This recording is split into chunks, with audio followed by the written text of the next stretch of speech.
बच्चों जय श्री कृष्णा। इसके पहले की क्लास में अपन ने एक प्रारूपिक बीजांड की संरचना पढ़ी थी। प्रारूपिक बीजांड की संरचना, उसके प्रकार पढ़े थे, 6 प्रकार पढ़े थे अपन ने उसके। आज हम जो है इसी बीजांड के अंदर, बीजांड को हम गुरु बीजाणुधानी भी कह सकते हैं, जो कि अंडाशय के अंदर है। इस बीजांड के अंदर यानी गुरु बीजाणुधानी के अंदर गुरु बीजाणु का निर्माण करेंगे, यानी गुरु बीजाणु जनन पढ़ेंगे। तो आज का हमारा टॉपिक क्या रहेगा? गुरु बीजाणु जनन। गुरु बीजाणु जनन किसे कहेंगे? तो देखिएगा, गुरु बीजाणुधानी यानी कि बीजांड। गुरु बीजाणुधानी में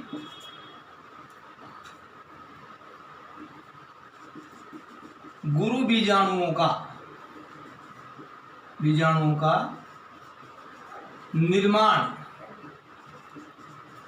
होने की प्रक्रिया को गुरु बीजाणु जनन कहते हैं। गुरु बीजाणुधानी यानी कि बीजांड में गुरु बीजाणुओं का निर्माण होने की प्रक्रिया को गुरु बीजाणु जनन कहते हैं। ये गुरु बीजाणु क्या है? एक तरह से मादा युग्मकोद्भिद, यानी कि भ्रूण कोश, एम्ब्रियो शेक का निर्माण। तो आज इसका अध्ययन करने वाले हैं, किस प्रकार से प्रक्रिया संपन्न होती है।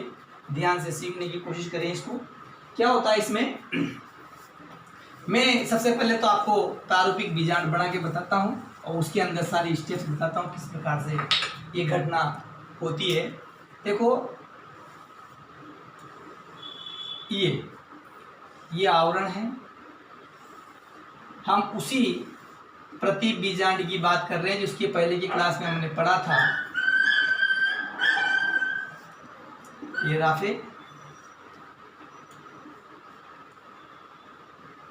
ये निभाग वाला पार्ट है इसका, और ये बीजांड द्वार है। ये बीजांड ग्रंथ है, ये हाइलम है। पहले की क्लास में हमने इसको देखा था। ये बीजांड के अध्यावरण है। वापस मैं उसी डायग्राम को शो कर रहा हूँ आपके सामने। अध्यावरण, ये चीज़ आपको डिसीजन में पढ़नी पड़ेगी। अब यहाँ देखिए आप कि ये पूरा का पूरा जो है बीच में ये एम्ब्रियो शेक है। इसकी बात करें अपन, भ्रूण कोश है। इस भ्रूण कोश के अंदर मृदु उत्तकीय कोशिकाएं, समव्यास वाली समव्यासी मृदु उत्तक कोशिकाएं होती हैं। इस प्रकार से पूरा भरा हुआ है ये समव्यास वाली मृदु उत्तकीय कोशिकाएं बीजांडकाय में पाई जाती है। इस प्रकार से, ठीक है। तो ये पूरा का पूरा जो भ्रूण कोश है, जो कि अध्यावरणों से आवृत है, इसके अंदर जो ये सेल्स हैं, ये सब समव्यास वाली मृदु उत्तकीय कोशिकाएं हैं। अब होता क्या है कि इस बीजांड, इसको क्या बोलेंगे? बीजांडकाय, जो मृदु उत्तकीय कोशिकाओं से मिलकर बना हुआ है। अब इस बीजांडकाय की हाइपोडर्मल सेल्स या हाइपोडर्मिस जो कोशिकाएं हैं, उनमें से कोई एक कोशिका आकार में बड़ी हो जाती है। आकार में बड़ी होकर के उसका केंद्रक सुस्पष्ट हो जाता है, जीवद्रव्य गाढ़ा हो जाता है। ऐसी कोशिका को हम बोलते हैं प्रपुषु कोशिका, आर्ची स्पोरियल सेल्स। क्या बोलेंगे उसको? आर्ची स्पोरियल सेल, यानी कि प्रपुषु कोशिका, ठीक है। आर्ची स्पोरियल सेल्स बोलेंगे उसको अपन। यही चीज आपने वहां भी देखी थी जब लघु बीजाणु जनन किया था। तो लघु बीजाणुधानी थी, उस लघु बीजाणुधानी की जो दीवार थी, भित्ति थी, उसी की कोई कोशिका किसे बदल जाती है? आर्ची स्पोरियल सेल्स बनाती है और उससे लघु बीजाणु मात्र कोशिका बनती है। तो ठीक है, यहाँ पर भी क्या होता है कि जो प्रपुषु कोशिका होती है, जो आकार में बड़ी जाती है, केंद्रक स्फुट हो जाता है, जीवद्रव्य भी इसका गाढ़ा हो जाता है। ये जो प्रपुष्प कोशिका है, ये विभाजन करती है और इसके विभाजन से दो कोशिकाएं बन जाती है। एक तो बन जाती है प्राथमिक भित्ति कोशिका, एक बीजाणु जन कोशिका। प्रपुष्प कोशिका से एक तो प्राथमिक भित्ति कोशिका और एक प्राथमिक बीजाणुजन कोशिका। किस प्रकार से, देखो अब यहाँ से आगे बढ़ाते हैं बात को। पहले मैं इसको इन ढंग से बताता हूँ ताकि आपको समझ में आ जाए। ये जो प्रपुष्प कोशिका है, आर्चीस्पोरियल सेल्स, इसमें परिणत विभाजन हुआ, परिणत विभाजन इसमें हुआ। इसमें परिणत विभाजन होने से क्या होता है कि दो कोशिकाएं बनती है। एक तो बनती है प्राथमिक भित्ति कोशिका, ठीक है, और एक बनती है प्राथमिक बीजाणु जन कोशिका, ठीक है। ये दो कोशिकाएं बनती है। प्रपुष्प कोशिका कौन सी है? ये जो हमारा बीजांडकाय है, इस बीजांडकाय की जो हाइपोडर्मिस जो सेल्स है, लेयर्स है, उसी की कोई कोशिका आकार में बड़ी होकर प्रपुष्प कोशिका बनाती है। प्रपुष्प कोशिका में परिणत विभाजन होता है और परिणत विभाजन होने के कारण इसमें दो प्रकार की कोशिकाएं बनती है। एक तो प्राथमिक भित्ति कोशिका, एक प्राथमिक बीजाणु जन कोशिका। अब देखिए इस प्राथमिक भित्ति कोशिका में एक या दो विभाजन होते हैं और उससे जो है भित्तियों का निर्माण होता है। जब ये जो प्राथमिक बीजाणु कोशिका है, ये इंपॉर्टेंट है, इस प्राथमिक बीजाणु कोशिका में कोई विभाजन नहीं होता है। यहाँ आते हैं अपन प्राथमिक बीजाणु जन कोशिका, इसमें किसी प्रकार का विभाजन नहीं होगा और ये कोशिका क्या करती है, गुरु बीजाणु मात्र कोशिका के समान कार्य करने लग जाती है। प्राथमिक बीजाणु जन कोशिका गुरु बीजाणु मात्र कोशिका के समान कार्य करने लग जाती है। अब क्या होता है इस गुरु बीजाणु मात्र कोशिका में, अब देखिए अपन इसी डायग्राम को अंदर बढ़ाते हैं।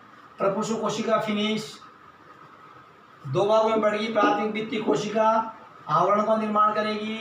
प्राथमिक बीजाणु कोशिका किसमें कन्वर्ट होगी, गुरु बीजाणु मात्र कोशिका की तरह काम करने लगी, कोई विभाजन नहीं हुआ। तो अब इसके अंदर हम क्या देखते हैं, ये पूरा का पूरा हमारा भ्रूण कोश है।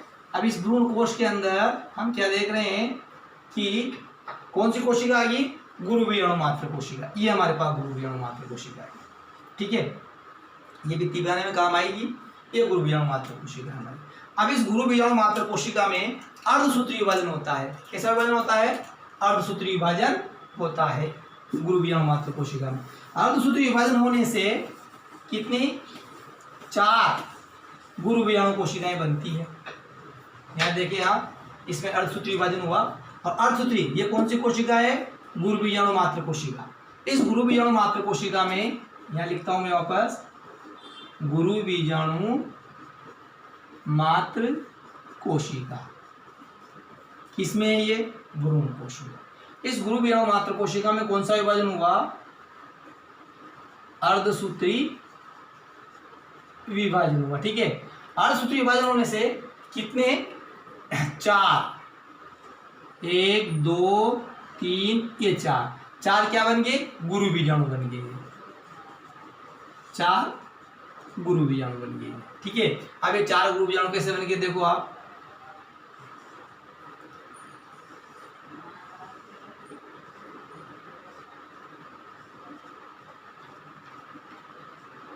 ठीक है।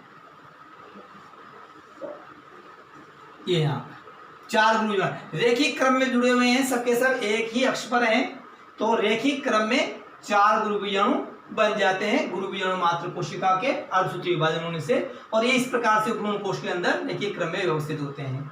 अब आप यहाँ देख रहे होंगे कि इसको रेखिक चतुष्ट भी कह सकते हैं, रेखिक चतुष्ट भी कह सकते हैं। गुरु बीजाणुओं का रेखिक चतुष्ट बन जाता है। अब इसमें से क्या होता है, 3 तो निष्क्रिय होते हैं, 3 गुरु बीजाणु निष्क्रिय होते हैं और एक होता है सक्रिय गुरु बीजाणु। तो ये वाला कौन सा है, सक्रिय गुरु बीजाणु, जो निभाग की ओर होता है। निभाग की ओर वाला जो गुरु बीजाणु होता है वो सक्रिय होता है, बाकी 3 निष्क्रिय हो जाते हैं। अच्छा, ये निष्क्रिय होकर क्या करते हैं, इस सक्रिय गुरु बीजाणु को पोषण प्रदान करते हैं।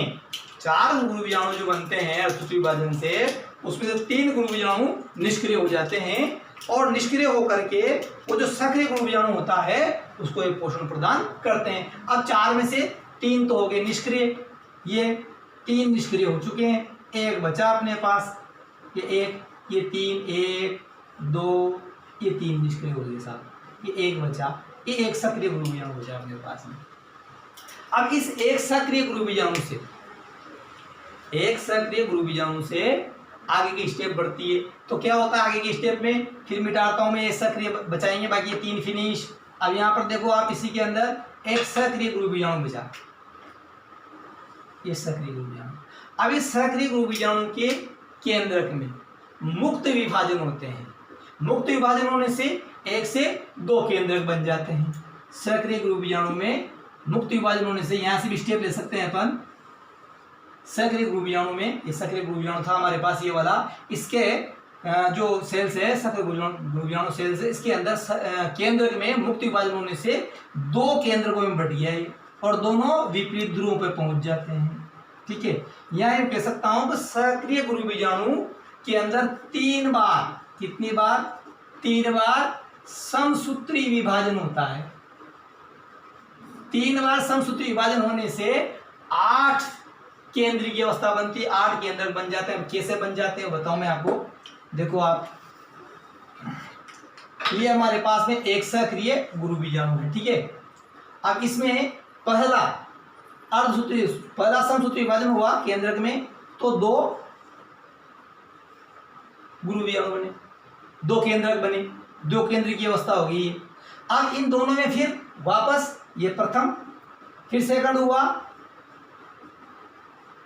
तो कितने केंद्रक बन गए, 4 केंद्रक बन गए। ठीक है, ये सेकंड वाले में 4 हो गए। फिर थर्ड हुआ, तो हम क्या देखते हैं कि पूरे 8 केंद्रक बन जाते हैं। ठीक है, अब यहां देखें अपन, 1 था, 1 केंद्र का वजन, तो 2 हो गए। अब दोनों विपरीत ध्रुव जगह, इस डायग्राम को, इस भ्रूण कोश को बाहर ले जाके बता रहा हूं मैं आपको, तो 1 से कितने हो गए, 2 हो गए। अब इन दोनों में, फिर इसमें भी हुआ, इसमें भी समसूत्री विभाजन, तो क्या देखते हैं हम, स्थिति क्या बन जाती है कि दोनों सिरों पर 2-2 केंद्रक हो जाते हैं ये। फिर इसके बाद फिर इसमें विभाजन हुआ, तो हम क्या देखते हैं तीसरी स्टेप में कि इनके अंदर इसका 1 का भी 2, ये 2, इस दूसरे का भी 2, और इसमें भी इसी प्रकार से, तो प्रत्येक सिरे पर कितने कितने, 4-4 मुक्त केंद्रक हो गए। ये सारे स्टेप्स के अंदर चल रही है, हम बना रहे हैं मादा युग्मकोद्भिद। अब 4-4 केंद्रक हो जाते हैं। अब इनमें से 1-1 केंद्रक बीच की ओर आता है, मध्य में आता है, यहाँ पर अगली स्टेप में 4 में से 1 केंद्रक ऊपर से, 1 केंद्रक नीचे से, 1 निभाग की ओर से, बीजांड द्वार की ओर से आता है, बीच में आ जाते हैं दोनों केंद्रक, ये दोनों केंद्रक। अब यहाँ कितने कितने बच गए अपने पास, 3-3 केंद्रक बच गए अपने पास। ठीक है, अब इन 3 केंद्रकों के ऊपर कोशिका झिल्ली और जीवद्रव्य आने के कारण ये कोशिकाओं के रूप में रिएक्ट हो जाते हैं। तो 1 तो 3 कोशिकाएं तो यहाँ बन जाती है और 3 ही यहाँ बन जाती है, और ये एक कोशिका बन जाती है जिसको द्वितीय केंद्रक कोशिका कहते हैं। तो स्थिति कैसी बन गई, ये जो तीनों कोशिकाएं हैं जो कि निभाग की ओर है, ये तो कहलाएगी आपकी प्रतिमुखी कोशिकाएं। ठीक है, और ये जो बीच में है जिसके अंदर 2 केंद्रक है, इसको बोलेंगे द्वितीयक केंद्रक कोशिका। ठीक है, और ये जो बीजांड द्वार की ओर है, ये वाली स्टेप्स अगर इसको यूं कर दें अपन, तो बन जाएगा ना बीजांड द्वार। इस स्टेप्स में ये देखो, ये बन गया। तो इधर क्या है, एक तो है इसमें अंड कोशिका और 2 है इसमें सहायक कोशिका। तो ये तो अंड कोशिका और ये दोनों सहायक कोशिकाएं। ठीक है, अब देखो ये पूरा का पूरा काम किसमें हो रहा है, इस भ्रूण कोश के अंदर।